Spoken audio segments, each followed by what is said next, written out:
Hello दोस्तों, स्वागत है आपका अपने YouTube चैनल सफलता की मंजिल में। दोस्तों आज की वीडियो में हम HSC CET से संबंधित एक क्वेश्चन पेपर को हल करने वाले हैं। दोस्तों ये क्वेश्चन पेपर मेरे अपने गांव की लाइब्रेरी के लिए बनाया गया है और मैं चाहता हूं कि इस क्वेश्चन पेपर को मैं आपके साथ भी शेयर करूं ताकि HSC CET की तैयारी करने वाले सभी जो विद्यार्थी हैं उनको इसका फ़ायदा मिल सके। दोस्तों इस क्वेश्चन पेपर में सबसे पहले हम रीजनिंग और मैथ का जो सोल्यूशन है उसको करेंगे, बाद में हम और जो अपने प्रश्न बचते हैं उनको हम देखेंगे। तो दोस्तों सबसे पहले जो रीजनिंग का जो क्वेश्चन है वो 51वें नंबर पर है और 51वें नंबर के क्वेश्चन में इसमें लिखा गया है कि दिए गए संख्याओं के समूह में से विषम को पहचाने, यानी जो इनमें एक संख्या ऐसी पहचाननी है जो अन्य संख्याओं से अलग है। इसमें संख्या दी गई है 14, 28, 35, 46, 56 और 84 ये संख्या दी गई है। तो दोस्तों ये हम संख्याओं को यदि हम ध्यान से देखें तो ये सभी संख्याएं 7 से भाग होती है सिवाय 46 के। 46 को छोड़कर सभी संख्याएं 7 से विभाज्य है, तो 46 इसके अंदर इसका आंसर हो जाएगा क्योंकि 46 इन सभी संख्याओं में से अलग भिन्न और विषम संख्या है। तो दोस्तों ये इसका उत्तर 51वें नंबर का क्वेश्चन का उत्तर डी ऑप्शन हो जाएगा, यानी ऑप्शन नंबर डी इसका सही जवाब होगा। अगला जो क्वेश्चन 52वें नंबर का है वो है BFNM। हमें इसके अंदर जो दिया गया है BFNM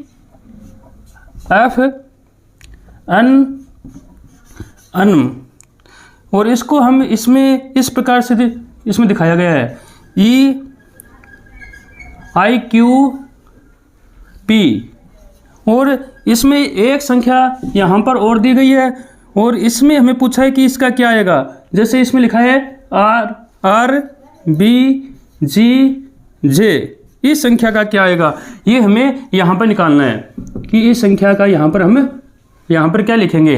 तो दोस्तों इसको यदि हम सॉल्यूशन करते हैं तो देखो यहाँ पर B और F इसमें 2 ऐड किया गया है, CDE यानी 2 इसके अंदर ऐड किया गया है और इसी प्रकार हम इसको देखें तो इसमें भी 2 ऐड किया गया है, G और H यानी 2 इसमें ऐड हुआ है। इसी प्रकार दोस्तों ये चलता है, N में भी 2 ऐड है, OP और क्या हुआ अगला और फिर N और फिर OP यानी NOP, तो यानी 2 अक्षर इसके अंदर ऐड किए गए हैं। यानी अगला 2 अक्षर इसके अंदर, अगला जो दूसरे 2 अक्षर छोड़ के जो तीसरा अक्षर आता है वो इसके अंदर लिखा गया है। जैसे B के हम 2 अक्षर छोड़े C और D तो अगला E, F के बाद में 2 छोड़े G और H तो अगला I। इस प्रकार से हमें ये भी हल करना है, इसका भी सोल्यूशन करना है। तो R का हम 2 अक्षर छोड़ेंगे, R, S और T छोड़ेंगे तो अगला आ जाएगा U। B के बाद में हम 2 छोड़ेंगे C और D तो आ जाएगा E। G के बाद में 2 छोड़ेंगे H और I तो आ जाएगा J। J के बाद में 2 छोड़ेंगे K और L तो आ जाएगा M। ये इसका सही जवाब हो जाएगा UEJM। UEJM जो ऑप्शन नंबर C इसके अंदर दिया गया है वो अपना सही जवाब हो जाएगा 52वें नंबर के क्वेश्चन का। अगला जो दोस्तों 53वें नंबर का जो इसके अंदर क्वेश्चन दिया गया है वो है इसमें 343 दिया गया है और यहाँ पर लिखा है 7 और एक यहाँ पर हमें लिखा है 512 और यहाँ पर पूछा है कि क्या संख्या आएगी। जैसे दोस्तों कि 7 का घन होता है 343, तो 512 किसका घन होगा वो यहाँ पर संख्या 8 आ जाएगी, तो यानी 8 का घन होता है 512, तो 8 यहाँ पर अपना उत्तर आ जाएगा। ऑप्शन नंबर बी इसका अपना सही जवाब होगा 53वें नंबर के क्वेश्चन का, ऑप्शन नंबर बी। अगला जो दोस्तों इसके अंदर दिया गया है 54वें नंबर का क्वेश्चन वो है यदि शब्द प्रोडक्ट के अक्षरों को वर्णानुक्रम अव्यवस्थित किया जाए तो कौन सा अक्षर शब्दों के दूसरे अक्षरों से सबसे दूर होगा। तो दोस्तों हम यदि अल्फ़ाबेटिकल यानी जैसे अंग्रेजी वर्णमाला में जैसे अक्षर होते हैं उसी प्रकार से हम यदि इसको लिखेंगे तो दोस्तों सबसे लास्ट में तो वही अक्षर आएगा जो अंग्रेजी वर्णमाला में सबसे बाद में आता है। तो दोस्तों इसको हम ऐसे देख के भी एस्टिमेट लगा सकते हैं, इसके अंदर U जो अक्षर है ये सबसे बाद में ही आएगा। यदि हम इनको अक्षरों के हिसाब से अव्यवस्थित करते हैं तो सबसे पहले इसके अंदर आएगा C, क्यों C सबसे पहले आता है, फिर D आता है, फिर इसके अंदर आएगा, इसके अंदर O आएगा, फिर P आएगा, फिर R आएगा और इसके बाद में आता है T आएगा। तो दोस्तों और सबसे लास्ट में आएगा U, क्योंकि U सबसे पहले आता है। यानी डी से पहले सी आता है, ओ से पहले डी आता है। इस प्रकार से इसके अंदर जो प्रोडक्ट दिया गया है उसको हम अंग्रेजी वर्णमाला के हिसाब से इस प्रकार से लिखेंगे, क्योंकि सबसे पहले सी, फिर D, O, P, R, T और यू, इस प्रकार से अक्षर आते हैं। तो इसमें लिखा है कि सबसे दूर कौन सा होगा, तो सबसे दूर तो दोस्तों यू ही होगा, तो यू इसका उत्तर सही हो जाएगा। यदि हम देखें प्रश्न के हिसाब से कौन सा अक्षर शब्दों के दूसरे अक्षरों से सबसे दूर होगा, तो वो यू अपना उत्तर आ जाएगा। ऑप्शन नंबर सी इसका सही जवाब होगा यू। अपना जो अगला क्वेश्चन है 55वें नंबर का, नीचे दिए गए प्रश्न में अक्षरों का कौन सा समूह दी गई श्रृंखला में रिक्त स्थानों पर क्रमवार रखने पर श्रृंखला को पूरा करेगा। तो दोस्तों इसके अंदर हमें एक श्रृंखला दी गई है और उस श्रृंखला के अंदर हमें इस प्रकार से कुछ लिखा हुआ है, बी बी, फिर ए बी, फिर सी ए बी और फिर लिखा है सी ए। इस प्रकार से हमें एक श्रृंखला इसके अंदर दी गई है। तो ये इसने पूछा है कि इसके अंदर हम कौन सा अक्षर फिल करें, ये जो 4 इसमें ब्लैंक्स दिए हुए हैं इसके अंदर हम कौन सा अक्षर फिल करें, कौन सा ऑप्शन इसके अंदर फिल करें कि यह एक श्रृंखला बन जाए। तो दोस्तों इसमें उत्तर तो इसका डी होगा और हम डी को इसके अंदर फिल करके देखते हैं। जो डी ऑप्शन है सी बी ए, यदि हम इसको फिल करते हैं तो सी बी ए, तो देखते हैं दोस्तों ये क्या श्रृंखला बनती है, बी बी सी ए, बी बी सी ए, बी बी सी ए। तो दोस्तों ये इस प्रकार से श्रृंखला बन जाती है, बी बी सी ए, बी बी सी ए, बी बी सी ए, ये इस प्रकार से श्रृंखला बन जाएगी। तो दोस्तों इसका ऑप्शन नंबर अपना जो डी है वो इसका सही जवाब हो जाएगा 55वें नंबर के क्वेश्चन का। अगला जो दोस्तों अपना 56वां नंबर का जो क्वेश्चन आता है उसके अंदर लिखा गया है, एक पंक्ति में सिंधु आगे से 15वें स्थान पर और मधु पीछे से 10वें स्थान पर है। यदि वे अपने स्थान को परस्पर बदल लें तो सिंधु और मधु के बीच 5 व्यक्ति होते हैं। पंक्ति में कुल कितने व्यक्ति है, हमें पंक्ति में व्यक्तियों की संख्या बतानी है। ऑप्शन नंबर ए 28, 29, 30, 31 इसके अंदर ऑप्शन दिए गए हैं। तो हम इसको दोस्तों सोल्यूशन करते हैं कि पंक्ति में कितने व्यक्ति है हम देखते हैं। तो दोस्तों एक सिंधु जो है, ये जो सिंधु है ये पंक्ति में आगे से 15वें स्थान पर है, यानी इस प्रकार से ये 15वें स्थान पर है। यदि ये 15वें स्थान पर है तो इस साइड में उसके 14वां, उसके इस साइड में 14 सदस्य बैठे हैं, 14 व्यक्ति बैठे हैं, क्योंकि इस साइड में 14 बैठे होंगे तब ही सिंधु 15वें स्थान पर होगा। तो आगे जो मधु है वो पीछे से 10वें स्थान पर है। ये जो मधु है, यहाँ पर मधु है, ये इस साइड से 10वें स्थान पर है। ये यदि यहाँ पर 10वें स्थान पर है तो इस साइड में 9 व्यक्ति बैठे होंगे। तो दोस्तों अब ये पूछ रहा है कि यदि वो परस्पर स्थान बदल ले, यानी यहाँ पर सिंधु आ जाए, यहाँ पर सिंधु आ जाए और यहाँ पर मधु आ जाए, तो पंक्ति में जो इनके बीच में सदस्यों की संख्या है वो दोस्तों 5 दी गई है कि 5 व्यक्ति है। तो दोस्तों इसमें स्थान बदलने से कोई खास फर्क नहीं पड़ता, क्योंकि इसमें 15 सदस्य ऐसे रहने हैं, 10 सदस्य ऐसे रहने हैं। पंक्ति में कुल सदस्यों की संख्या पूछी है और 5 इनके बीच में सदस्य है, तो हम आसानी से हम जो कुल सदस्यों की संख्या निकाल सकते हैं। क्योंकि 14 सदस्य ये है, 1 सदस्य यहाँ पर मधु हो गई, 5 बीच में है और 1 सदस्य अपना ये सिंधु है, 9 उस साइड में सदस्य है। तो कुल मिला के हमारा 30 सदस्य इसके अंदर उत्तर आ जाएगा कि पंक्ति में कुल 30 सदस्य है। तो इसका ऑप्शन नंबर जो सी जो होगा वो इसका राइट आंसर हो जाएगा 56वें नंबर का क्वेश्चन का। दोस्तों हम इसको यहीं से भी देख सकते हैं, जैसे 14 और 9 23, यानी ये 23 सदस्य हो गए, 2 ये हो गए और 5 इनके बीच में है। तो इस प्रकार से हम इसको सोल्यूशन कर सकते हैं। ये ज़्यादा इजी है तो इस हिसाब से हम इसको हल कर सकते हैं, इसका सोल्यूशन निकाल सकते हैं। दोस्तों अब हम करते हैं अपना जो 58वें नंबर का जो क्वेश्चन है उसका सोल्यूशन अब हम करते हैं। इसके अंदर लिखा है कि डॉग को 67 लिखा जाता है तो फॉक्स को हम कैसे लिखेंगे, DOG, इसको हम 67 लिखते हैं तो फॉक्स को हम कैसे लिखेंगे, ये इसने यहाँ पर पूछा है। तो दोस्तों इसको हम इस प्रकार से सोल्यूशन करेंगे, D चौथे नंबर पर आता है, O 15वें नंबर पर आता है तो दोनों की गुणा करेंगे, G 7वें नंबर आता है तो इसको हम जोड़ देंगे, तो ये दोस्तों अपना 67 आ जाएगा। उसी पर यानी पहले 2 अक्षरों की गुणा करनी है, तीसरे अक्षर को उसके अंदर ऐड करना है तो अपना उत्तर आ जाएगा। तो इस प्रकार से हम देखते हैं। अब 6ठे नंबर पर आता है और O 15वें नंबर पर आता है और X अपना आता है आता है 24वें नंबर पर। इसको यदि हम करेंगे 6 की 15 के साथ करेंगे 90 प्लस 24 114 इसका उत्तर अपना आ जाएगा। और 114 जो उत्तर आता है वो अपना आता है इसका ऑप्शन नंबर ए। तो ऑप्शन नंबर ए 58वें नंबर के क्वेश्चन का ऑप्शन नंबर ए जो है इसका सही उत्तर हो जाएगा। अपना जो अगला 59वें नंबर का जो क्वेश्चन है उसमें अपने जो रकम दी गई है वो है, इसको हमें जो रीजनिंग का जो क्वेश्चन है इसके अंदर हमें कुछ मान दिए गए हैं और उनका हमें उत्तर दिया गया है। इस प्रकार से हमें जो तीसरी जो रकम दी गई है उसका सोल्यूशन हमें ज्ञात करना है। तो दोस्तों इस सवाल के अंदर हम कैसे करेंगे कि 4 + 8 + 1 बराबर दिया गया 81। इसी प्रकार से 6 + 4 + 2 इसका दिया गया है 56 और 8 + 3 + 5 का उत्तर हमें ज्ञात करना है। तो दोस्तों इस प्रकार से हम करेंगे, जैसे 4 इन सभी की स्क्वायर करके बस हमें ऐड करना है। तो हम 4 की स्क्वायर करेंगे 16 + 8 की स्क्वायर करेंगे 64, 1 की स्क्वायर करेंगे 1, तो इसका उत्तर आ जाएगा 16 64 80 1 81। इसी प्रकार हम इसको करेंगे 6 की स्क्वायर 36 प्लस 4 की स्क्वायर 16 प्लस में 2 की स्क्वायर 4, इसको हम करेंगे तो 56। इस प्रकार से हमें यही करना है।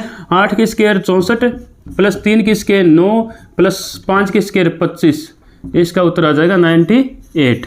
ये हम इसको हल करेंगे तो 98 जो है ऑप्शन नंबर डी इसका सही जवाब होगा 59वें नंबर के क्वेश्चन का। तो ऑप्शन नंबर डी 98 इसका सही जवाब हो जाएगा। अगला जो 60वें नंबर का जो क्वेश्चन है वो हम देखते हैं। यदि आज बुधवार है तो अगले रविवार के 25 दिन बाद कौन सा दिन होगा। तो दोस्तों इसमें रविवार के 25 दिन बाद पूछा है, तो यहाँ पर बुधवार बुधवार का कोई लेना देना नहीं है। यहाँ पर पूछा है कि रविवार के 25 दिन बाद, यहाँ पर मान लीजिए रविवार है, इसके 25 दिन बाद, इसका जो 25 दिन बाद में कौन सा वार होगा। तो दोस्तों हमें पता है कि 7 डे होता है, तो हमें सेम वार आ जाता है, सेम डे आ जाता है, क्योंकि एक सप्ताह में 7 दिन होते हैं। तो 7वें दिन रविवार होगा, 14वें दिन रविवार होगा, 21वें दिन रविवार होगा। अब हमें 21 और 25 में 4 अंतर है, तो हम 4 दिन और जोड़ देंगे, वो होंगे सोमवार एक हुआ, मंगलवार, बुधवार और वीरवार, ये हम जोड़ देंगे तो वीरवार अपना उत्तर आ जाएगा कि रविवार के 25 दिन बाद वीरवार डे होगा, वार होगा। तो दोस्तों इसका वीरवार अपना सही जवाब होगा, जो ऑप्शन नंबर सी जो है इसका सही जवाब अपना 60वें नंबर के क्वेश्चन का आ जाएगा। अगला जो दोस्तों इसमें लिखा हुआ है, एक तस्वीर में एक आदमी का परिचय देते हुए सुशांत ने कहा वह मेरे पिता के इकलौते पोते का इकलौता चाचा है। सुशांत का व्यक्ति से क्या संबंध है, ये हमें निकालना है। तो दोस्तों एक तस्वीर है, उसमें एक आदमी है, उसका परिचय देते हुए सुशांत कहता है, यहाँ पर सुशांत है, ये सुशांत कहता है कि वह है मेरे पिता, यानी इसका जो पिता है वो यहाँ पर है, वह है इसके पिता के इकलौते पोते, यानी इकलौते पोते, पिता का पोता कौन होगा, वो सुशांत का पुत्र ही होगा। सुशांत जो है सुशांत इसका पुत्र ही होगा।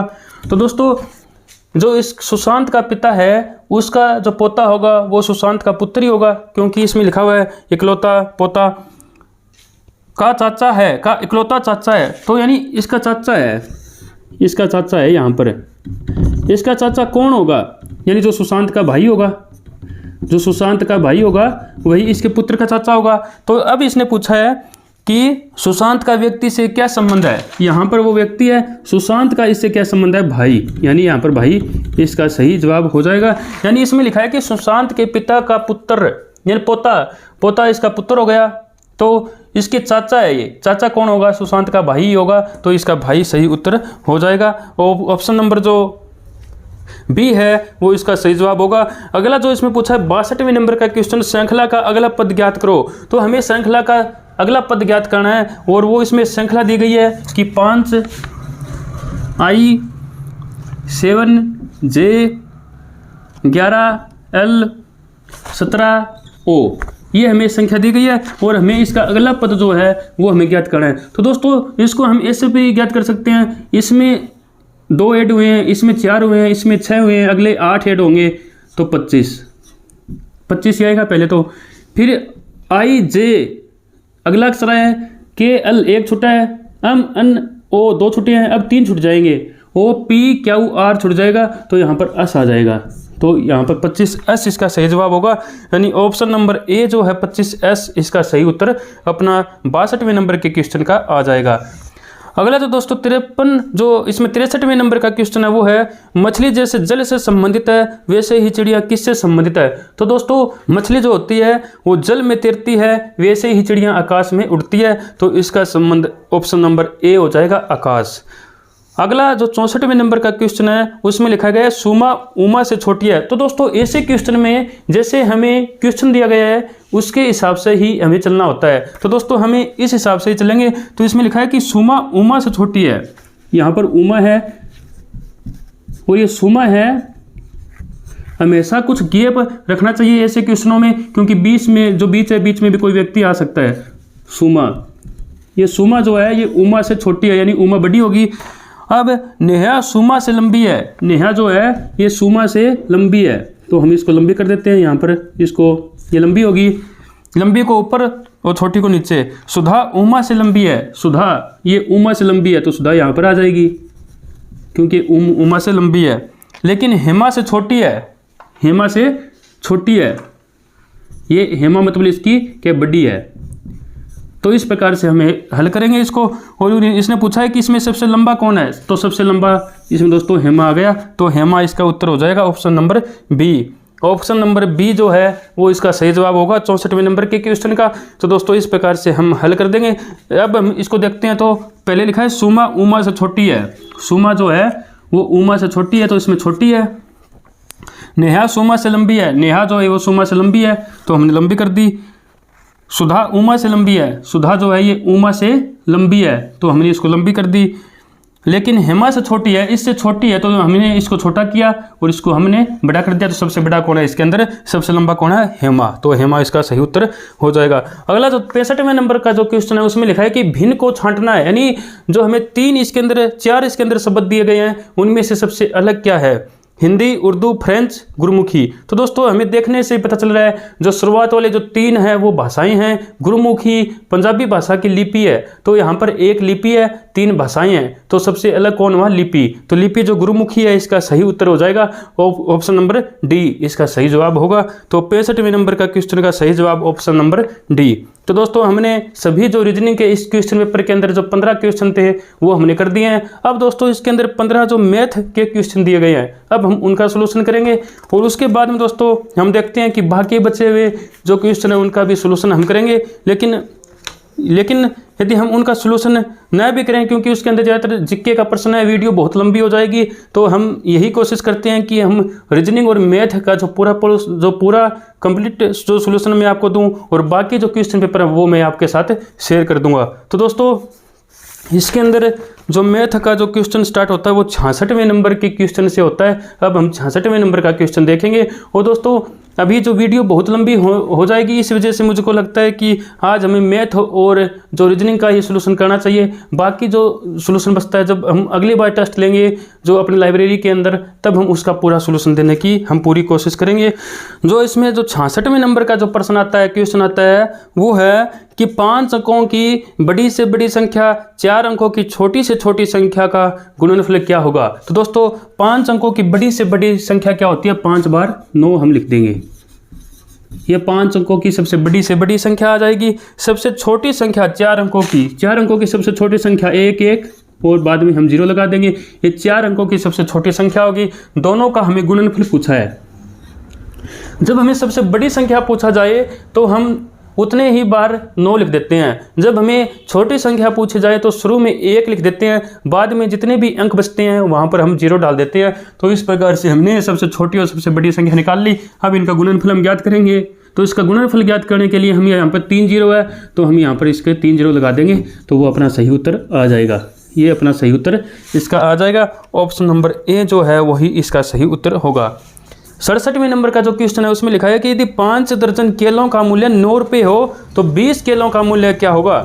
5 दर्जन में कितने केले होते हैं, 60 किलो का मूल्य 9 रुपये है, तो 20 किलो का मूल्य क्या होगा, ये इसने पूछा है। तो 60 किलो का मूल्य है 9 रुपये, हमें 20 का निकालना है। तो हम जैसे पहले जैसे करते हैं उसके हिसाब से तो हम ऐसे कर सकते हैं, 60 का 9 है, 1 का 9/60 है, और 20 का हम निकालेंगे तो हम इसके गुणा में कर देंगे 9/60 गुणा में 20। तो यदि हम इसको करेंगे तो ये अपना 3 उत्तर आ जाएगा, 3 रुपये। लेकिन दोस्तों ऐसे करने से अच्छा है कि हम इसको सीधा ही कर सकते हैं कि 9 रुपये है 60 किलो का, जो निकालना है उसको हमें हमेशा गुणा करना है। तो निकालना 20 का है तो हम इसको गुणा कर देंगे, हम इसको काटेंगे तो 3। इसको हम ऐसे सीधे भी कर सकते हैं, इसको इतना लिखने की कोई हमें ज़रूरत नहीं है। तो इसका ऑप्शन नंबर बी जो है ऑप्शन, वो इसका सही जवाब हो जाएगा 3 रुपये। तो 67वें क्वेश्चन का सही उत्तर डी ऑप्शन 3 रुपये। अगला हमें सरल करना है, यानी एक हमें इक्वेशन दी गई है, एक हमें उसका सॉल्यूशन करना है। और इसमें लिखा हुआ है कि 16 माइनस 3.60 भाग में 0.4 का 0.3 और गुणा में 0.5 ये हमें दिया गया और हमें ये निकालना है। इसमें दोस्तों वही फार्मूला लगेगा बॉटम मास का, और हम इसका बॉटम मास का जो फार्मूला लगाते हैं तो इसमें सबसे पहले हम का वाले को हल करते हैं, फिर भाग वाले को करेंगे, फिर गुणा वाले को करेंगे, फिर हम माइनस वाले को फार्मूला करेंगे, इसको हल करेंगे। तो दोस्तों हमें सबसे पहले इसको करेंगे। तो हम कैसे करते हैं कि 16 माइनस 3.60 ये भाग में है, तो हम इसको भाग में, इसका हमें को निकालना है। को का मतलब क्या होता है, हमें इसकी गुणा करनी है। तो हम जब इसकी गुणा करेंगे 4 तिये 12, एक के बाद में पॉइंट यहाँ पर, एक के बाद में पॉइंट यहाँ पर, एक और एक 2 हो गया, 2 के बाद में हम 0 लगाएंगे, पॉइंट लगाएंगे 1 2 के बाद में हम पॉइंट लगा देंगे, क्योंकि यहाँ पर 4 की और 3 की गुणा करेंगे 4 तिये 12, एक के बाद में पॉइंट यहाँ पर, एक के बाद में पॉइंट यहाँ पर, तो एक और एक 2 के बाद में पॉइंट है, तो हम 2 के बाद में पॉइंट लगा देंगे, 1 2 के बाद में हमने पॉइंट लगा दिया। अब गुणा में 0.5। अब हम इसको आसानी से सोल्यूशन कर सकते हैं। तो दोस्तों हम कैसे करते हैं इसको, 16 माइनस, हम इसकी यहाँ पर पॉइंट हटाएंगे तो 360/100 हो जाएंगे, क्योंकि 2 के बाद में पॉइंट है तो हम 1 के बाद में 2 0 लगा देंगे। यहाँ पर क्या है, भाग है तो हम भाग में लिख देंगे, 12 है तो 12, यहाँ पर भी 2 के बाद में पॉइंट है तो हम 1 के बाद में 2 0 लगा देंगे। यदि 3 के बाद में पॉइंट होता तो हम 1 के बाद में 3 0 लगाते, 4 के बाद में पॉइंट होता है तो हम 1 के बाद में 4 0 लगा देते हैं। गुणा में यहाँ पर कितना है 0.5, ये हम इसको रख लेते हैं। तो दोस्तों अब हम इसको सोल्यूशन करते हैं। तो 16 का 16, यहाँ पर 4 बारी ऐसे बटे में हो गए, तो नीचे वाली जो रकम है वो उल्ट जाएगी, बीच में निशान गुणा का आ जाएगा। तो 360/100, इसको हम उल्ट देंगे 100/12 और गुणा में अपना क्या है 0.5, या हम इसको 5/10 भी लिख सकते हैं। ये हम काटेंगे तो 100 से 100 कट जाएगा, ये काटेंगे तो 30 पे कट जाएगा, 30 पे कट जाएगा। तो हम 16 माइनस में 30 गुणा में, इसको हम 5/10 भी लिख सकते हैं, 5/10। तो हम इसको इससे काट देंगे तो उत्तर आ जाएगा अपना 16, 3 5 15, 16 में इससे 15 घटाएंगे तो 1 अपना उत्तर आ जाएगा। इसके अंदर 1 अपना उत्तर इस प्रकार से आ गया है। तो दोस्तों 1 इसका सही उत्तर होगा, ऑप्शन नंबर सी जो है इसका सही राइट आंसर हो जाएगा, ऑप्शन नंबर सी यानी 1। तो दोस्तों इस प्रकार से हम इसको सोल्यूशन करेंगे। अपना जो अगला जो 69वें नंबर का जो क्वेश्चन है उसमें हमें लघुत्तम समापवर्तक और महत्तम समापवर्तक का क्वेश्चन दिया गया है, उसको हम अब हल करते हैं। 69वें नंबर के जो क्वेश्चन है उसको हम सोल्यूशन करते हैं। 69वें नंबर का जो क्वेश्चन है उसमें लिखा गया है कि दो संख्याओं का लघुत्तम समापवर्तक 112 और महत्तम समापवर्तक 4 है। यदि एक संख्या 28 है तो दूसरी संख्या हमें ज्ञात करनी है।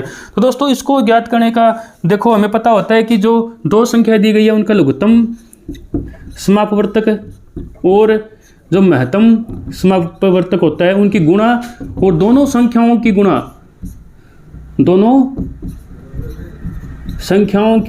संख्याओं का गुणनफल, यदि ये दोनों बराबर होते हैं, संख्याओं का गुणनफल ये दोनों बराबर होते हैं, यानी लघुत्तम समापवर्तक और महत्तम समापवर्तक दोनों का गुणा कर दें और दोनों संख्याओं की हम गुणा कर दें तो वो हमेशा इक्वल आती है, बराबर आती है। तो इसके अंदर हमें लघुत्तम समापवर्तक दिया गया है 112 गुणा में महत्तम समापवर्तक 4 दिया गया है, और हमें एक संख्या दी गई है इसके अंदर 28। तो हमें दूसरी संख्या ज्ञात करनी है। अब देखो यहाँ पर गुणा में है, इस साइड में आके भाग में हो जाएगा। 112 गुणा में 4 बटे में 28, इसको हम काटेंगे तो ये दोस्तों कट जाएगा 4 पर, तो 4 चौक 16 इसका उत्तर आ जाएगा। अपनी दूसरी जो संख्या है वो 16 आ जाएगी। तो 16 इसका सही जवाब होगा। ऑप्शन नंबर बी इसका सही जवाब हो जाएगा। अगला जो क्वेश्चन है, निम्नलिखित में से कौन सी भिन्न सबसे बड़ी है? सबसे बड़ी भिन्न हमें निकालनी है। 2/15 एक भिन्न दी गई है, दूसरी भिन्न में दी गई है 3/10, चौथी दी गई 4/21। तो हमें ये इसका उत्तर निकालना है। तो दोस्तों इसके बहुत सारे फार्मूले हो सकते हैं। से एक फार्मूला तो हो सकता है कि हम इसका लघुत्तम ले लें, हम इनका सभी का लघुत्तम ले लें और हम इसको सोल्यूशन कर सकते हैं। और दूसरा इसका फार्मूला हो सकता है हम इसको भाग दे के देख लेते हैं। 2 को हम 15 से भाग देंगे तो इसका आएगा 0.1503, इस प्रकार से इतना आएगा। यदि हम इसको करेंगे 0.33 आ जाएगा। यदि हम इसको करेंगे तो आएगा 0. ये आ जाएगा 2, इस प्रकार से। तो सबसे बड़ी हमें पता चल जाएगा कि यही सबसे बड़ी संख्या होगी 3/10। यदि हम इसको लघुत्तम लेके करते हैं तो हम इसको लघुत्तम लेके कर सकते हैं। इसका लघुत्तम अपना देखो कितना आ जाएगा, 210 ही मान लेते हैं कि 210 ही हम इसका लघुत्तम ले लेते हैं।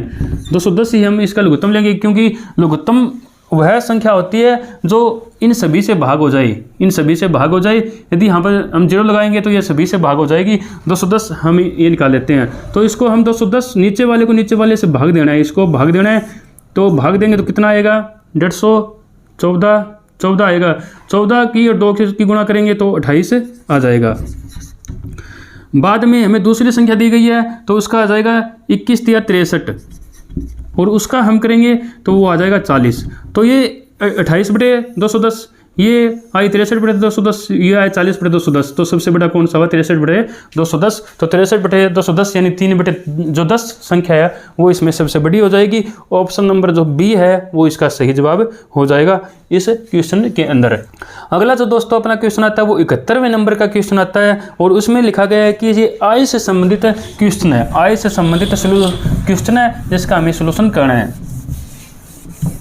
तो इसमें दिनेश की आय दी गई है, महेश से 150% अधिक है। तो महेश की आय दिनेश से कितने प्रतिशत कम है? तो दोस्तों दिनेश है और एक महेश है, ये जो दिनेश है और एक महेश है। दिनेश की आय महेश से 150% अधिक है। तो इसकी मान लीजिए 100 है, तो इसकी 150% ज़्यादा है, तो इसकी 250 हो जाएगी, इसकी 250 हो जाएगी।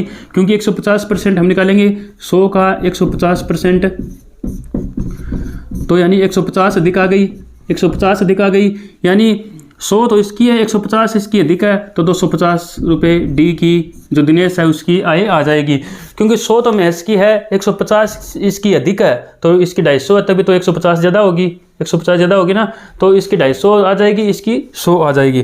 अब इसने पूछा है कि महेश की आय दिनेश से कितने प्रतिशत कम है, इसकी आय इससे कितने प्रतिशत कम है। तो देखो दोस्तों इसमें 150 रुपये कम है, 150 रुपये कम है, और इससे कितने % कम है। तो इसका हम लिखेंगे कि 250 पर 150 रुपये कम है, 250 पर 150 रुपये कम है, और हमें परसेंटेज निकालना है तो 100 से हम इसकी गुणा कर देंगे।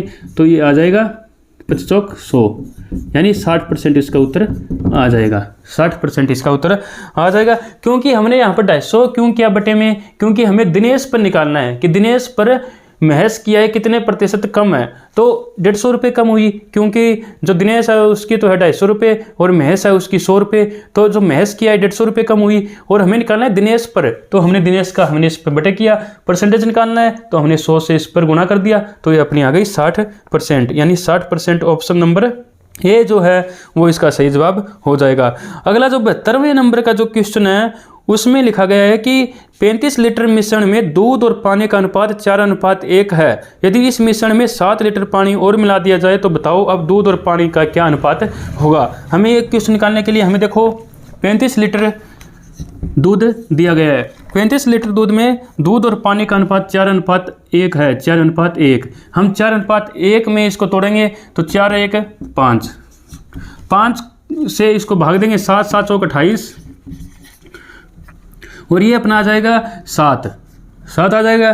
क्योंकि अब देखो 4:1 में हमने 35 को तोड़ा तो 28 और 7 आ गया, यानी इसके अंदर 28 लीटर दूध है, 7 लीटर इसके अंदर पानी है। यदि हम इसमें 7 लीटर पानी और मिला देंगे, 7 लीटर पानी और मिला देंगे तो ये तो 28 ही रहेगा, और ये बढ़ के कितना हो जाएगा, ये 14 हो जाएगा। और अपने जो कुल संख्या है वो इसमें 7 और मिलाया तो 42 हो जाएगी ना, क्योंकि 7 लीटर पानी में मिला दिया, 35 लीटर पहले था और 7 लीटर पानी मिला दिया, तो ये जो कुल है, कुल मिश्रण कितना हो गया 42 लीटर। और ये कितना हो गया, क्योंकि जो दूध तो उतना का उतना है, तो दूध 28 लीटर है और पानी 7 से बढ़कर 14 हो जाएगा। इसका यदि हम अनुपात निकालेंगे 14 कट जाएगा, 14 दूनी 28, 14 एकम 14, तो 2:1 इसका उत्तर आ जाएगा। तो 2:1 इसका सही उत्तर हो जाएगा। ऑप्शन नंबर जो सी है वो अपना ऑप्शन सही होगा, तो 2:1।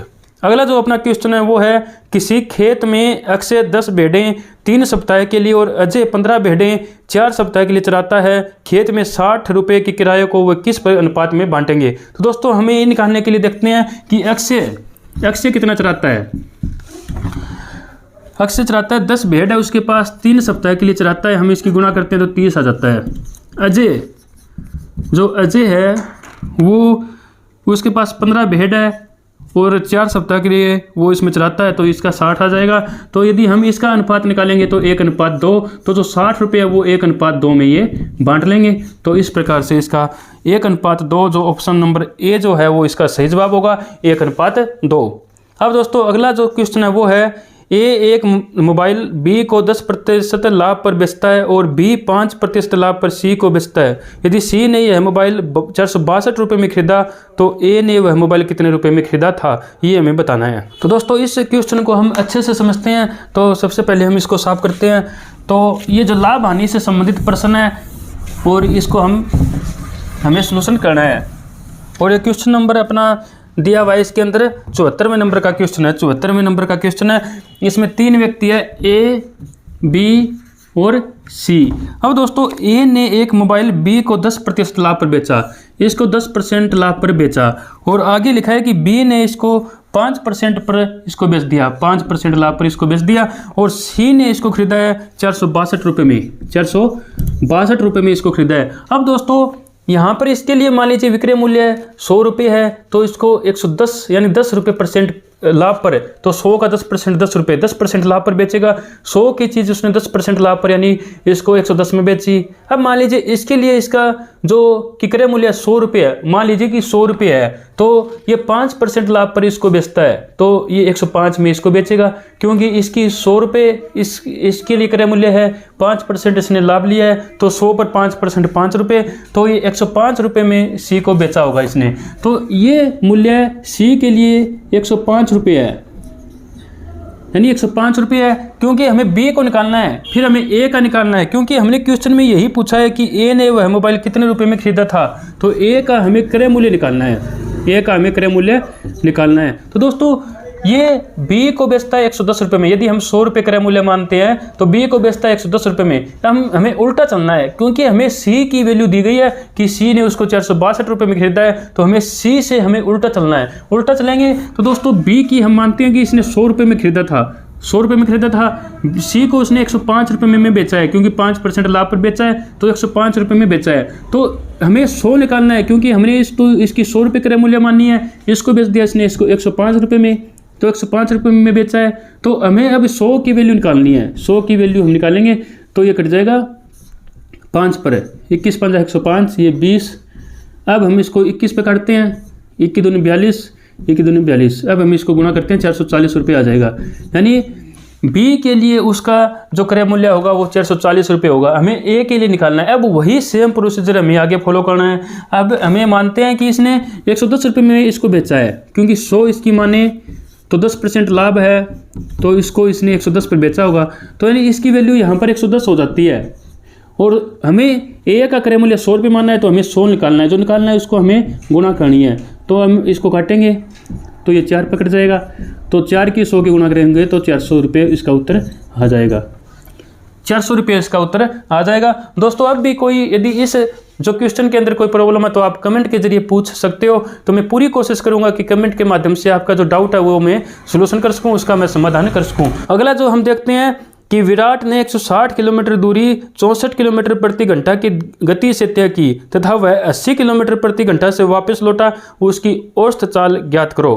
तो हमें उसकी औसत चाल ज्ञात करनी है। दोस्तों ये जो दूरी दी गई है वो 160 किलोमीटर है, 160 किलोमीटर, और वो जाते समय 64 किलोमीटर प्रति घंटे की स्पीड से चला है, 64 किलोमीटर प्रति घंटे की स्पीड से चला है। तो हम देखेंगे तो 160 को हम 64 से भाग देंगे, क्योंकि हमें समय निकालना है। यहाँ पर समय का जो फार्मूला क्या होता है, दूरी बटे चाल, दूरी बटे चाल।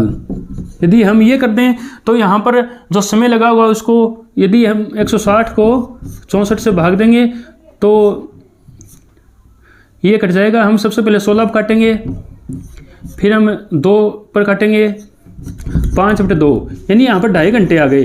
यानी यहाँ पर उसको 2.5 घंटे लगे होंगे, 2.5 घंटे। आते समय वह 80 किलोमीटर प्रति घंटे की चाल से चलता है, 80 किलोमीटर प्रति घंटे की चाल से। तो हम यही फार्मूला अप्लाई करेंगे, क्योंकि इसमें 160 बटे में 80 करेंगे तो 2 आ जाएगा। यानी आते समय उसको 2 घंटे लगे होंगे, आते समय उसको 2 घंटे लगे होंगे, तो कुल उसको 4.5 घंटे लगे होंगे। तो अब हमें उसकी एवरेज चाल निकालनी है कि उसकी चाल प्रति घंटा हमें ज्ञात करनी है। तो दोस्तों 160 किलोमीटर वो गया और 160 किलोमीटर वो वापस लौटा, तो उसकी कुल जो दूरी आ गई वो 320 आ गई, 320 आ गई। तो 320 आ गई और 320 किलोमीटर दूरी उसने 4.5 घंटे में पार करी है, 4.5 घंटे में पार करी है। तो अब हम इसका समाधान आसानी से हम इसका सोल्यूशन निकाल सकते हैं। हमें निकालना है इसकी औसत चाल। चाल का क्या फार्मूला होता है, दूरी बटे समय। सिंपल सी बात है कि हमें यहाँ पर दूरी दी गई है, इतना समय इसने लिया है, तो 1 घंटे में वह कितना निकालेगा वो हमें ज्ञात करना है। तो दोस्तों देखो 320 किलोमीटर निकालना है, ये जो निकालता है 4.5 में। हमें इसके पॉइंट हटाएंगे तो हम इसको इस प्रकार से कर सकते हैं, ये 10 ऊपर चला जाएगा, तो 320 बटे में 45 गुणा में 10। अब हम इसको काटेंगे तो इसको 5 पे काटते हैं, 2 9, और अब हम इसको और काटेंगे तो, और यदि हम काटेंगे तो नहीं कट रहा है तो इसको छोड़ दीजिए एक बार। तो अब हम इसको 640 बटे में 9 लिखते हैं।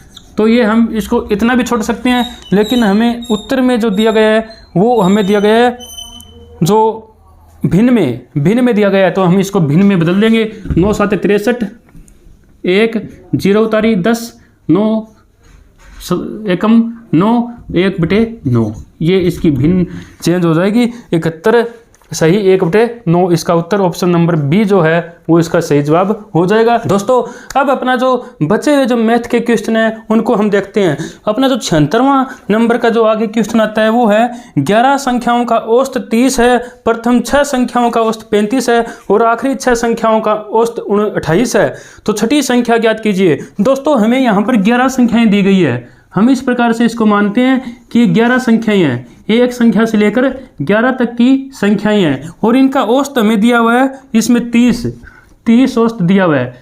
यदि हम इन संख्याओं का औसत 30 है, यदि हम इनका टोटल योग ज्ञात करें तो औसत को हम संख्या से भाग कर देंगे, यानी गुणा कर देंगे। तो अब हम इनका जो टोटल योग निकालना चाहें तो 30 इनका औसत है, संख्याएं 11 है, इनका योग आ जाएगा 330, यानी जो टोटल इनका योग है वो 330 है। और यदि हम इनका औसत यदि निकालेंगे तो वो 30 ही आएगा जो हमें दिया हुआ है। तो दोस्तों इन जो 11 संख्याओं का औसत हमें 30 दिया हुआ है, जब हम इनका योग निकालते हैं तो वो हमारा आ जाता है 330। अब हमें दिया हुआ है प्रथम 6 संख्याओं का औसत 35 है। जो प्रथम 6 संख्याएं हम मान लेते हैं कि यहाँ पर हमारी 6 संख्याएं पूर्ण हो जाती है, और इनका जो हमें औसत दिया हुआ है वो 35 दिया हुआ है, उनका औसत 35 दिया हुआ है। तो अब हम इनका योग निकाल देते हैं, 35 गुणा में 6 यानी 70, 210 इनका योग आ जाता है। जब हमें पता है कि इन सभी संख्याओं का योग हमने निकाला 330 और शुरुआत की 6 संख्याओं का योग 210 है, तो बची हुई जो 5 संख्याओं का योग हमें निकाल सकते हैं। तो यदि हम इन सभी के योग में से इन जो शुरुआत वाली 6 संख्याओं का योग हम लेस कर दें तो जो बची हुई 5 संख्याएं हैं उनका योग हमारा आ जाएगा, वो आ जाएगा 120 हमारा योग आ जाएगा। क्योंकि दोस्तों हमें सभी संख्याओं का योग हमें पता है 330 है, तो हम शुरुआत वाली 6 संख्याओं का योग हम यदि लेस करते हैं तो बची हुई जो 5 संख्याएं हैं उनका योग हमारा आ गया 120। अब हमें आखिरी 6 संख्याओं का औसत 28 दिया हुआ है, तो आखिरी 6 संख्याएं यहाँ से लेकर यहाँ तक मान लेते हैं। और अब हमें इन लास्ट की 6 संख्याओं का योग दिया हुआ है 28 दिया हुआ है, तो 28 से हम 6 से गुणा करेंगे तो इनका टोटल योग आ जाएगा 168। 168। तो लास्ट की जो 6 संख्याएं हैं इनका योग 168 है। अब दोस्तों इस जो क्वेश्चन है इसको हम आसानी से सोल्यूशन कर सकते हैं, क्योंकि हमें पता है कि लास्ट की जो 6 संख्याएं हैं इनका योग 168 है, लास्ट की 5 जो संख्याएं हैं उनका योग 120 है। जो इनमें बची वो अपनी छठी संख्या आ जाएगी 48। 48वें नंबर की जो संख्या है वो आ जाएगी। ऑप्शन नंबर डी जो है वो इसका सही जवाब होगा 76वें क्वेश्चन का। डी 48 इसका सही आंसर हो जाएगा। अब दोस्तों हम इस क्वेश्चन को एक बार और समझें तो इसके अंदर जो सभी संख्याएं हैं उनका योग हमने निकाला 330 आया। शुरुआत वाली 6 संख्याओं का योग 210 आया। जो बचा वो 120 योग वो लास्ट की 5 संख्याओं का बच गया। अब हमें आखिरी 6 संख्याओं का योग हमने निकाला 168 आया। जब आखिरी 6 संख्याओं का योग 168 है और 5 संख्याओं का योग 120 है तो 6 संख्याओं के योग में से 5 संख्याओं का योग हम यदि लेस कर दें तो छठी संख्या आ जाएगी अपनी 48। 48 हमारा इसका उत्तर आ जाएगा। अपना जो अगला क्वेश्चन है वो है यदि किसी वृत्त की त्रिज्या 10% कम कर दी जाए तो क्षेत्रफल कितने प्रतिशत कम हो जाएगा। दोस्तों हमें पता है जैसे कि वृत्त होता है, ये अपना वृत्त है तो क्योंकि ये पूरी तरह से गोल होता है और इसकी जो क्षेत्रफल होता है उसका फार्मूला होता है पाई आर स्क्वायर।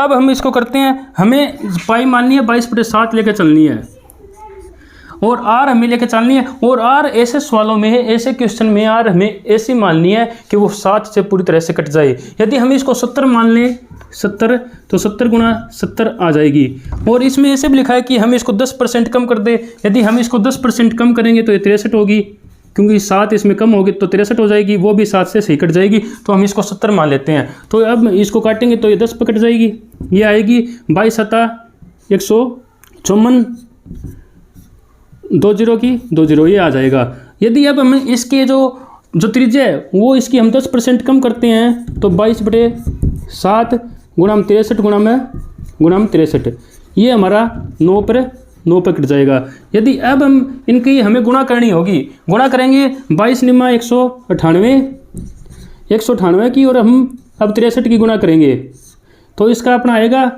4 2 9 2 5 और ये 8 4 8 5 और 11 ये अपना आ जाएगा। इसमें 4 7 4 और 12 474 आ जाएगा। 12474। अब देखो पहली तो अपना क्षेत्रफल था 15,400, अब आया 12,474, तो जितना कम हुआ वो हम निकालेंगे। अब देखो इसमें कितना कम हुआ है, इसमें अपना कम हुआ है 2926 कम हुआ है और हुआ कितने पर है अपना 15,400 पर। तो इसका हम यदि परसेंटेज निकालेंगे तो ये अपना 19% आ जाएगा, 19% आ जाएगा। तो अपना इसका उत्तर कितना आ जाएगा 19%। इस क्वेश्चन का ऑप्शन नंबर जो सी है वो इसका सही जवाब होगा। 77वें नंबर क्वेश्चन का 19 इसका सही जवाब हो जाएगा।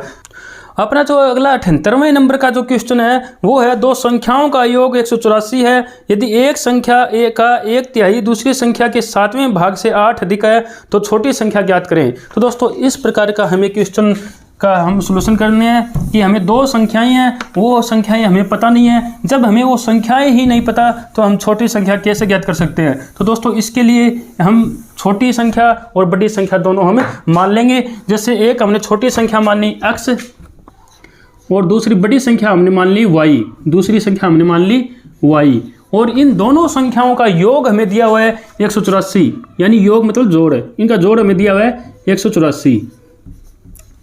अब ये कहता है कि एक संख्या का 1/3 यानी इसका 1/3 मतलब तीसरा हिस्सा, इसका तीसरा हिस्सा इसका कर दिया, और दूसरी संख्या के 7वें भाग, इस संख्या का 7वां भाग यानी इसको हम 7 से भाग देंगे, से 8 अधिक है। यानी ये 1/3 जो है एक संख्या का 1/3 इस संख्या के 7वें भाग से 8 अधिक है। ये यदि 8 अधिक है, इसमें भी यदि हम 8 जोड़ दें तो दोनों बराबर हो जाएगी, क्योंकि ये तो 8 हमें दी हुई है, क्योंकि ये 8 अधिक है। इसमें भी हम यदि 8 जोड़ देते हैं तो दोनों बराबर हो जाएगी, इसलिए मैंने 8 जोड़ दिया और ये दोनों बराबर हो ये दोनों बराबर हो गई।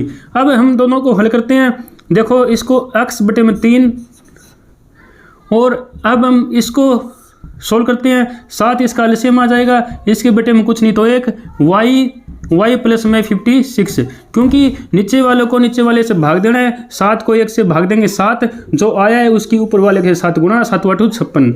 अब हम इसकी आर पार गुणा करते हैं, तो 7x बराबर 3 की इन दोनों के साथ ए से गुणा करनी है इनकी। हम 7 की x के साथ की 7x, 3 की y के साथ की तो 3y, बीच में प्लस है तो प्लस, 56 की और 3 के साथ करेंगे तो 168 आ जाएगा। अब देखो हमें x और y को इकट्ठा करना है, तो 7x का 7x, y का इस साइड में है तो इस साइड में लेके आएंगे, इस साइड में कोई निशान नहीं है तो ये प्लस का होता है, इस साइड में आके माइनस का हो जाएगा, तो 3y बराबर में 168। दोस्तों अब हमें एक इक्वेशन और मिल गई, वो क्या मिल गई कि 7x माइनस 3y बराबर में 168। इस प्रकार से हमने इसको हल कर लिया। अब दोस्तों अब हम छोटी संख्या यानी x और y का मान हम इस हिसाब से इसके आगे हम सॉल्यूशन कर सकते हैं, निकाल सकते हैं। दोस्तों हम कैसे निकालेंगे, क्योंकि अब तक का ये हम समझते हैं, एक संख्या का 1/3, दूसरी संख्या का 1/7 से 8 दिखा है, ये यदि 8 दिखा है तो इसमें भी 8 जोड़ दिया, दोनों बराबर हो गई, दोनों बराबर हुए, एलसीएम लिया, 7y प्लस में 56 आ गया। अब हमने इसको सोल्यूशन किया, 7x माइनस 3y बराबर 168 हमारा इसके अंदर दूसरी इक्वेशन आ गई, दूसरा हमारा समीकरण हमने ज्ञात कर दिया। अब दोस्तों x और y का हमें मान ज्ञात करना है। हमने छोटी संख्या x हमने मानी थी और इस क्वेश्चन के अंदर x छोटी संख्या पूछी गई है, तो हमें x का मान इसके अंदर निकालना होगा। तो दोस्तों अब हमें चाहिए x को बराबर कर लो, y को बराबर कर लो। जैसे अब हम y को बराबर करते हैं तो इसको हमें 3 से हमें गुणा करना होगा, क्योंकि यहाँ पर 3 है, तो अब हम इसको 3 से गुणा करेंगे, तो 3x प्लस में 3y, इसको 3 से गुणा करेंगे, 18 54 540 और 12 540 और 12 552 आ जाएगा। और अब हमें इसको ऐसे की ऐसे लिखते हैं, क्योंकि हमने ऊपर वाले को 3 से गुणा किया है, नीचे वाले को हमने ऐसे की ऐसे रख लिया, क्योंकि अब 3 क्योंकि y दोनों बराबर हो गए, 168। अब हम इसको जोड़ते हैं, तो एक तो ये प्लस का एक माइनस का कट जाएगा, और 3x और 7x इनको जोड़ेंगे, 10x इनको जोड़ेंगे तो 0 2 6 1 7, तो x का मान तो इस साइड में अपना जो 10 है ये इस साइड में गुणा में है, उस साइड में जाके भाग में होगा, 720 जो भाग में 10, तो 0 से 0 कटेगी, तो x बराबर आ जाएगा 72। और x हमने छोटी संख्या मानी थी 72, तो अपना इसका जो सोल्यूशन आ गया 72। तो ऑप्शन नंबर डी के अंदर है, तो 78वें क्वेश्चन का ऑप्शन नंबर जो डी है वो इसका सही जवाब हो जाएगा। इसके अंदर यदि बड़ी संख्या पूछ ले तो बड़ी संख्या जो y है, दूसरी संख्या हम निकालेंगे, तो इस x का मान हम इसमें भी रख सकते हैं, इसके अंदर भी रख सकते हैं, दोनों में से किसी के अंदर हम यदि रखते हैं तो y का मान आ जाएगा। हम ऊपर वाले में रखते हैं क्योंकि ऊपर वाला कुछ आसान है, तो x प्लस में जहाँ पर भी x दिखे वहाँ पर हमें जो 72 रखना है, तो 72 प्लस में y बराबर में 184, y को इसी साइड में रखना है क्योंकि y का मान निकालना है, 72 को उस साइड में लेके जाएंगे, 184 वहाँ से पहले से मौजूद है, तो 184 ये जो 72 है उस साइड में जाके ये माइनस का होगा, y का मान आ जाएगा अपना 2 11 112 अपना y का मान, यानी बड़ी संख्या पूछी जाए तो वो आएगी 112, छोटी संख्या पूछी जाए वो आएगी 72। जो हमने x का जो निकाला है वो छोटी संख्या का निकाला है, 72 इसका सही उत्तर हो जाएगा। अब हम अपना 79वां क्वेश्चन देखते हैं, जिसमें पिता और पुत्र की आयु का अनुपात 5:2 दिया हुआ है और उनकी आयु का गुणनफल 1000 दिया हुआ है, तो 10 साल बाद पिता की आयु क्या होगी ये हमसे पूछा है। तो दोस्तों पिता और पुत्र की आयु का जो अनुपात दिया है वो 5:2 दिया है, और उनकी आयु का जो गुणनफल हमें दिया गया है वो दिया गया है हमें 1000। तो यहाँ पर हमें पिता की 10 साल बाद इसकी आयु क्या है वो हमें ज्ञात करनी है। तो दोस्तों हमें जो 5:2 हमें दिया हुआ है, लेकिन पिता और पुत्र की आयु हमें दी हुई नहीं है। जब हमें दी हुई नहीं है तो हम इनको मान लेते हैं, हम इसको मान लेते हैं 5x, इसको मान लेंगे 2x, क्योंकि हम इनका अनुपात निकालेंगे तो x से x कट जाएगा, 5:2 ही बचेगा। और हमें इनका गुणनफल दिया गया है 1000। अब हम इनकी गुणनफल के बराबर में हम रख लेते हैं, क्योंकि इनका गुणनफल हमें 1000 दिया हुआ है। तो अब हम इनकी गुणा करते हैं, 5 दूनी 10 और x और x ही करेंगे तो x की स्क्वायर बराबर में 1000। ये 10 इस साइड में गुणा में है, उस साइड में जाके ये भाग में हो जाएगा, तो ये कट के आ जाएगा 100, तो x की स्क्वायर बराबर में आया 100। अब ये स्क्वायर है, इस साइड में उस साइड में जाके ये वर्गमूल हो जाएगा, तो x की वैल्यू आ जाएगी 10, यानी x की वैल्यू आ गई 10। पिता की ये है, पुत्र की ये है। अब हम इस पिता की निकाल सकते हैं। पिता की हमने 5x मानी है और x का मान 10 आया है, तो 5 गुणा में 10, तो इसमें जो पिता की आयु वो 50 वर्ष आ जाएगी। इसने पूछा है 10 वर्ष बाद, 10 वर्ष बाद पिता की आयु ज़्यादा होगी या कम होगी। तो पिता की आयु 10 वर्ष बाद 10 बढ़ जाएगी, क्योंकि ज़्यादा हो जाएगी, तो इसमें हम 10 ऐड कर देंगे, तो ये आ जाएगी 60। तो इसका सही उत्तर अपना होगा वो 60। ऑप्शन नंबर बी जो है वो इसका सही उत्तर हो जाएगा, ऑप्शन नंबर बी। तो दोस्तों इसमें यदि पुत्र की आयु पूछे, पुत्र की आयु भी हम निकाल सकते हैं। 2x इसमें माना है हमने और x की वैल्यू अपनी 10 आई है, तो पुत्र की आयु आ जाती है 20। 10 वर्ष बाद पूछे तो 30 हो जाएगी, और 5 वर्ष पहले पूछे तो इसके अंदर 15 हो जाएगी। इस प्रकार से हम इसका समाधान, इसका सोल्यूशन हम कर सकते हैं। अब हम इसके यदि चाहें तो इस क्वेश्चन की पुष्टि भी कर सकते हैं, क्योंकि पिता की आयु 50, पुत्र की आयु 20, दोनों का गुणनफल हमें दिया 1000। यदि हम करेंगे तो ये 1000 ही आएगा। 50 गुणा 20 करेंगे तो ये 1000 ही आएगा, और 1000 ही हमें दिया हुआ है। तो इस प्रकार से हम अपने जो उत्तर है उसकी पुष्टि भी कर सकते हैं, और इस क्वेश्चन का उत्तर अपना आया 60, ऑप्शन नंबर बी। अब हम देखते हैं अपना 80वें नंबर का क्वेश्चन, जो इस क्वेश्चन पेपर का अंतिम जो क्वेश्चन है मैथ का, वो देखते हैं। यदि 2x - 3y - z बराबर 55, x + z - y बराबर 4 और y - x + z बराबर 12 हो, तो z का मान क्या होगा। तो दोस्तों इसके अंदर हमें z का मान ज्ञात करना है, तो हम देखते हैं कैसे हम z का मान ज्ञात करते हैं। इसके अंदर हमें 3 समीकरण दिया हुआ है, और हम इसके अंदर सिर्फ आखिरी 2 समीकरण लेकर भी z का मान निकाल सकते हैं। जैसे कि दिया हुआ है, पहले x वाला लिखते हैं, फिर हम y वाला लिखते हैं, माइनस की y दी है, फिर हम z वाला लिखते हैं, प्लस का z दिया है। दूसरा समीकरण है ये बराबर में 4 दिया हुआ है। पहले x वाला लिया, फिर y वाला लिया, फिर z वाला लिया। तीसरे में माइनस का x दिया हुआ है, और y प्लस का दिया हुआ है, और माइनस और जो प्लस का z दिया हुआ है, प्लस का z दिया हुआ है। तो अब इसमें दिया हुआ है 12 दिया हुआ है।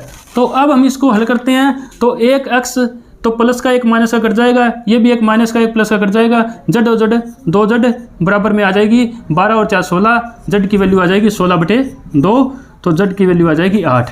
तो इस प्रकार से हम z की वैल्यू निकाल सकते हैं, जिसका उत्तर आएगा 8, यानी ऑप्शन नंबर डी जो है इसका सही जवाब हो जाएगा। दोस्तों इस प्रकार से हमने जो अपने मैथ के जो क्वेश्चन है इस क्वेश्चन पेपर के अंदर वो सारे के सारे कंप्लीट कर दिए हैं। दोस्तों ये वीडियो बहुत ज़्यादा लंबी हो चुकी है, तो दोस्तों जो आगे के जो क्वेश्चन जो अपने बचते हैं मैथ हो, जो रीजनिंग के अलावा जैसे कि हरियाणा जीके है, नेशनल जीके है, करंट अफेयर्स है, कंप्यूटर्स है, इंग्लिश हिंदी है, जो और जो क्वेश्चन बचते हैं दोस्तों मैं आपका उसको जो PDF है वो मैं आपको डाल दूंगा।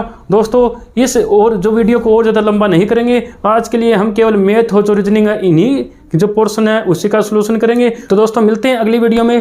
Thank you.